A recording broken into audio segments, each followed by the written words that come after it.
დღეიდან 29 მარტის ჩათვლით რუსთავის სპორტის სასახლე ფრენბურთში 18 წლამდელ გოგონათა შორის ევროპის ჩემპიონატის საკვალიფიკაციო ეტაპის მეორე ტურს უმასპინძლებს.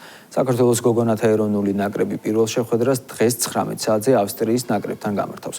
ხვალდაზე კი გერმანიის და საფრანგეთის ნაკრებებს დაუპირისპირდება. მატჩებზე დასწრება თავისუფალია. ქალაქ რუსთავის სპორტის სასახლე უკვე მესამედ მასპინძლობს ევროტურნირებს, კონკრეტულად 18 წლამდე გოგონათა ფრენბურთის ევროპის ჩემპიონატის მეორე საკვალიფიკაციო ეტაპს. მოხარულები ვართ, რომ ვართ მასპინძლის რანგში.